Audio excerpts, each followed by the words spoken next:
Hi there! So, ngayong araw na to ay samahan ninyo kami na bumili nila mama ng tela kasi alam niyo naman, yearly namin ginagawa o kaya tradisyon ng family namin na tahian ng damit si Mama Mary. Ayan, kasi malapit na naman ang December 8. Alam niyo naman, pag December 8 ay pista o kaya pinagdiriwang natin ang pista ng Immaculate Conception ng mahal nating si Birhen Maria.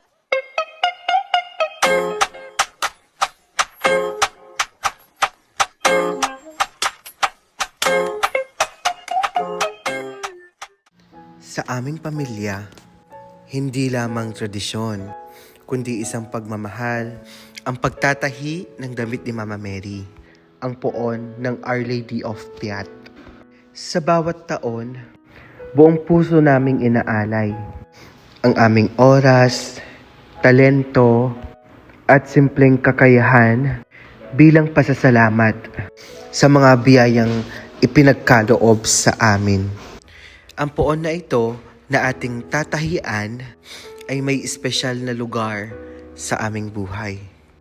Dahil ito ay donasyon ng aming pamilya sa maliit naming chapel dito sa Barangay Kalamagi.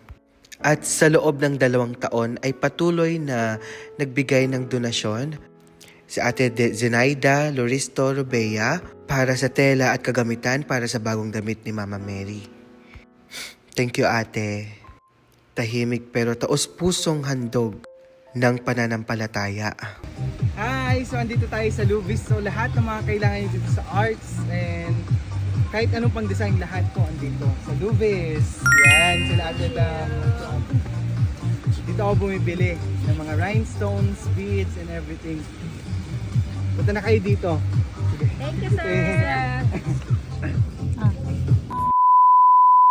Kahit sa araw na malakas ang bagyo, hindi iyon naging hadlang sa aming layunin.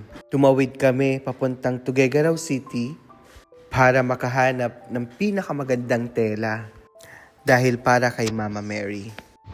Kahit baha na, delikado, at kahit mahirap, iba ang lakas na binibigay kapag para sa mahal na ina ng Diyos.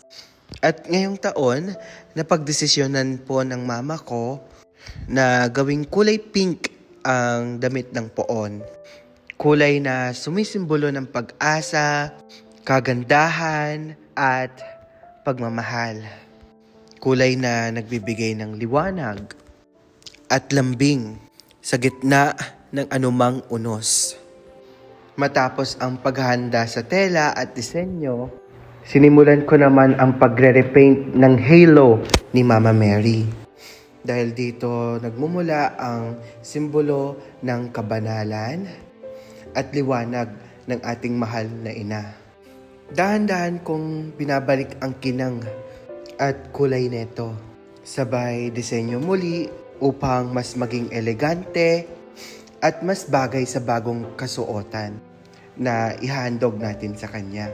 Habang ginagawa ko ito, ramdam ko ang katahimikan at kapayapaan na para bang bawat stroke at spray ng pintura ay parang dasal. Bawat detalye ay pag-asa at bawat pagkinang ay paalala ng presensya ni Mama Mary sa aming tahanan at sa aming komunidad. At matapos ang halo, agad akong bumalik sa pagtatahi. So, ito na po yung base gown na ginawa natin. Tignan nyo naman yung details niya. Ayan. Base gown para kay Mama Mary. Tapos, dumating na yung mga panels na in-order natin para dito sa damit. Ito siya, 3 pagpipilian ko. Di ko alam kung anong pipiliin ko. Ayan. Ito yung mga panels na in-order natin online. Sana makakita tayo ng mas maganda tignan. Pero, itong maganda to eh. Bronze yung color. Hindi ko alam kung magmamatch siya dyan sa old rose at saka silver na yan. Ito, gold. eto mas matingkad yung kulay niya kumpara dito. Bale, hindi ko alam.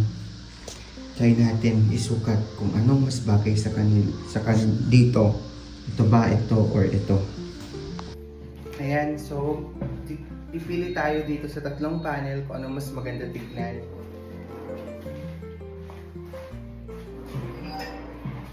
Subukan natin itong bronze muna.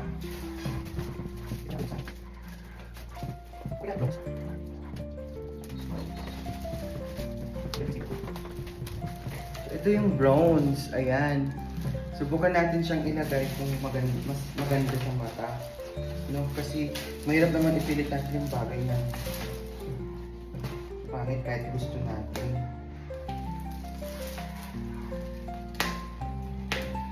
Ang ganda actually nitong mga panel na to. Pwede kong i-share kung saan ko nakuha to. Bilis lang siya dumating. Online ko siya nabili. Ayan, ang ganda oh. Kunyari sa akin, ang ganda. Diba? Ganda oh. Kunin natin yung damit. Ito yung base gown na tinahi natin. Ito yung gown para kay Mama Med. Malaking ano kasi yun, malaking poon. Try natin. Ay, maganda. Ganda siya. Meron siyang libreng ganito o dalawang scallop. Dalawang scallop para, di ko alam kung para saan to, baka sa kamay. No? Ang ganda naman nito. Ang ganda ko. Tapos ito, tanggalin na lang natin. Ay, ang ganda din. Pero sa tingin nyo, bagay ba sa damit ni Mama Mary to? Ganda o madilaw na matingkad yung kulay. Wow! Ang haba, oh, tignan nyo. Ay, ito parang naka-design talaga siya para dito sa damit na to. See? Ang ganda, no? Gusto ko to. Feeling ko ito na. Kasi dahil pwede kong gamitin yan sa susunod na taon. Ay, ang ganda. Bukan natin. Feeling ko ito na. Pin natin.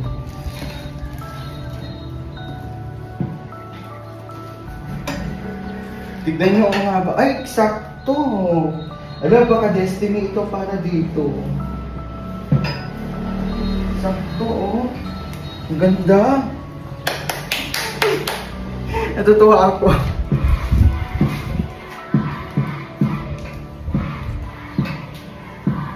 Ay, eksakto talaga. Oh my God. Eksakto yung haba niya.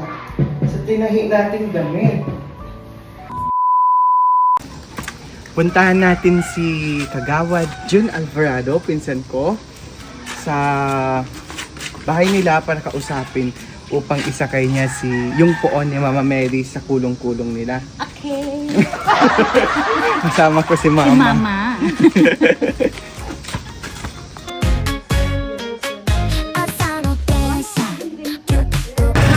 Dito na tayo sa kulong-kulong ni Kagawad Jun Alvarado. Ayan siya yung pinsan ko. Andito na tayo sa Barangay Hall at kukunin na natin si Mama Mary. May pakita mo yung ganda ng Barangay Hall natin.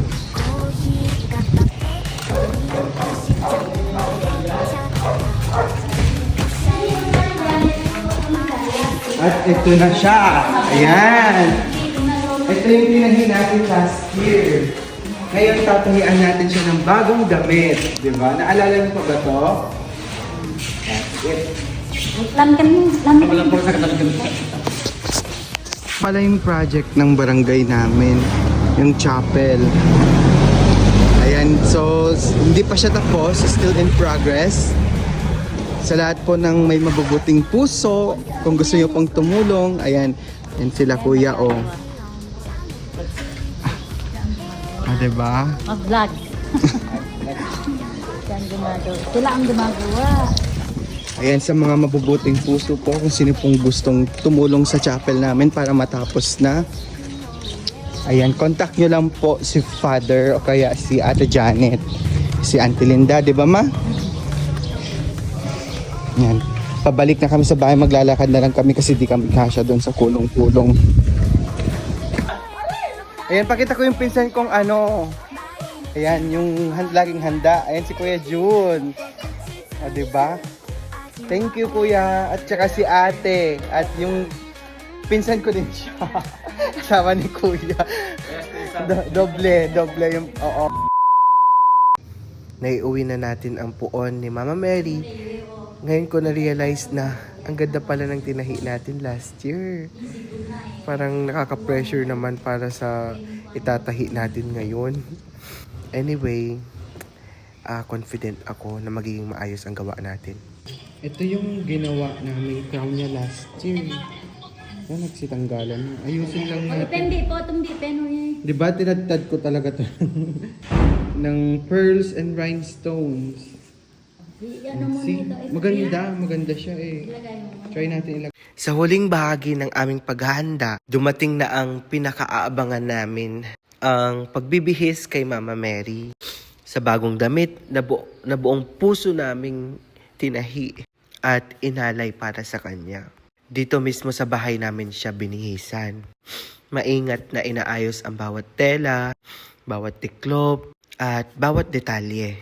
Hindi lang pagsusuot ng kasuotan, kundi isang sagradong sandali ng paggalang at pasasalamat.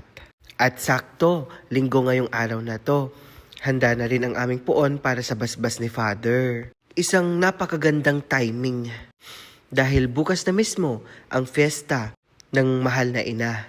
December 8, isang araw ng pagdiriwang, pag-asa at pagpapala. Habang inaayos namin ang huling bahagi ng damit, ramdam namin ang presensya ni Mama Mary sa loob ng aming tahanan. Parang isang tahimik na paalala na sa bawat taon, sa kabila ng unos, pagod at anumang pagsubok, hindi niya kami pinabayaan. At ngayon, narito siya, nakabihis muli, marilag at handang iharap sa buong komunidad ang isang tanda ng bagong pananampalataya, ang aming munting alay, ang aming tradisyon, at ang aming pasasalamat para sa mahal na ina ng Diyos.